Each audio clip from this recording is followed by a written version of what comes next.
Dictation start now. Sir, the scope of the present bill, the Electricity Supply Amendment Bill 1997, is very limited. There are two amendments.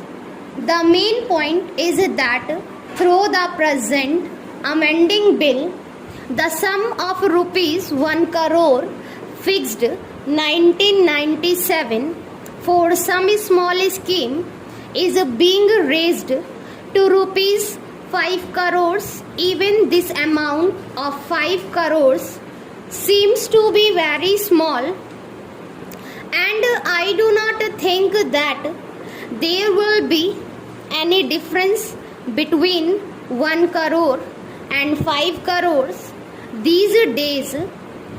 So I would like the minister to consider this aspect very carefully, and I would like to suggest that this amount should be raised to 15 crores or 20 crores.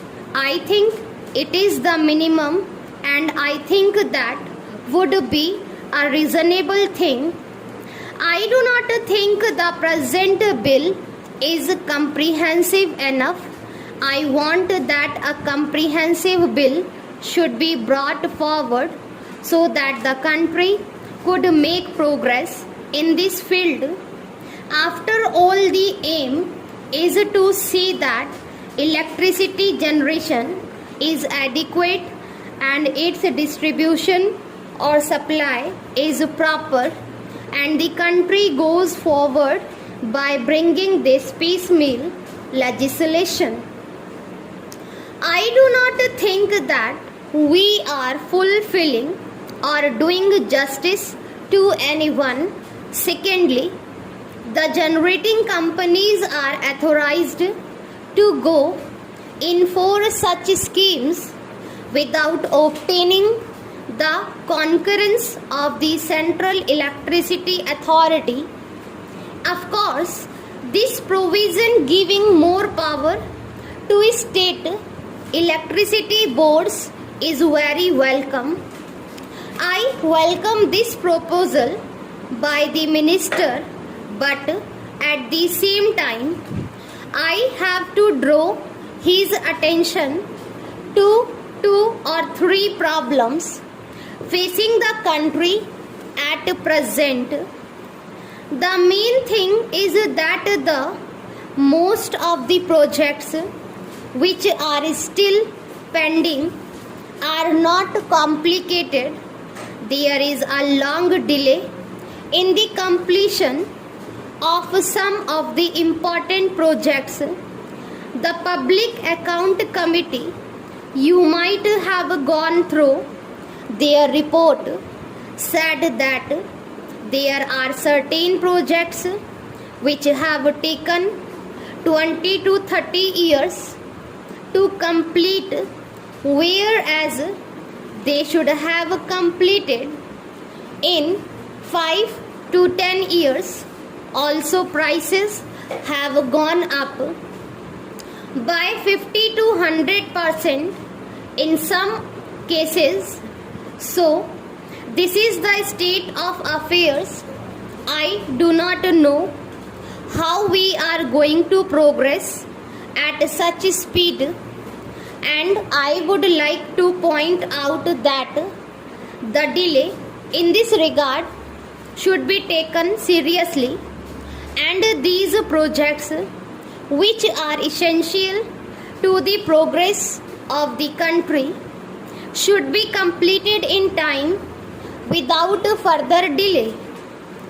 In this connection, I would like to point out here, and I have also in this house so many times stated that as Andhra Pradesh is concerned, all these projects, hydroelectric projects and other important projects should be considered as national projects, and all the finances required for these projects should be provided by the center.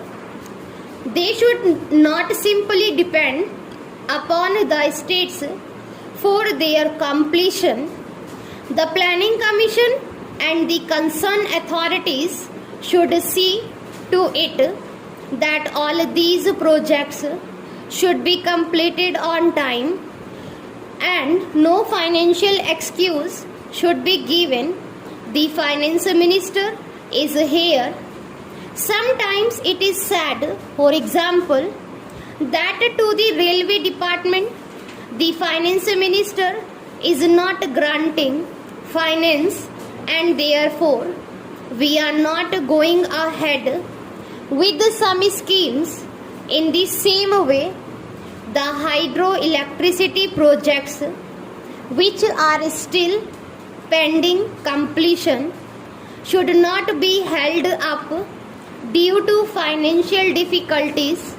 So, we have to take urgent steps to see that all such projects should be completed on time.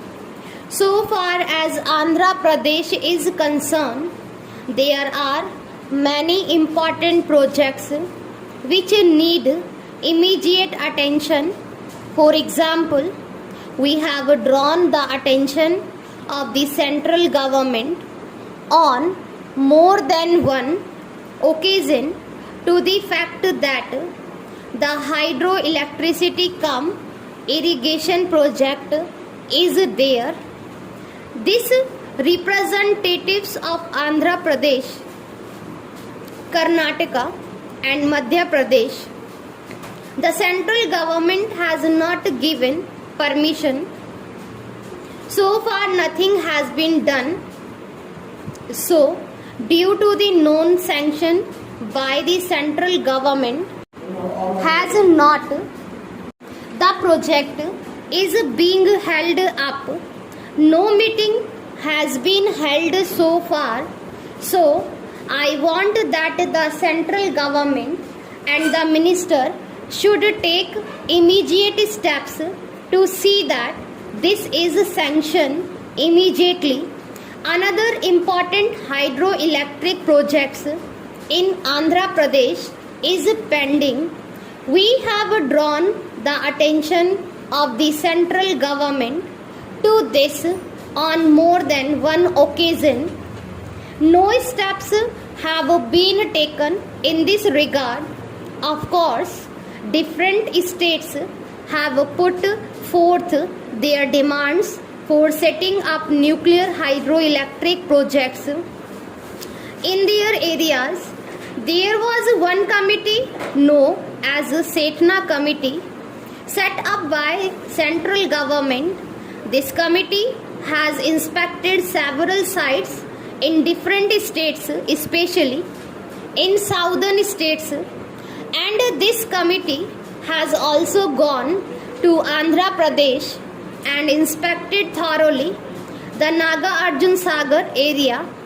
This committee has come to the conclusion and has submitted a report to the central government that the area near Naga Arjuna Sagar in Andhra Pradesh is most suitable for setting up a nuclear project in that area. I do not know what steps the central government have taken in this regard. By the minister stated that the report has been submitted.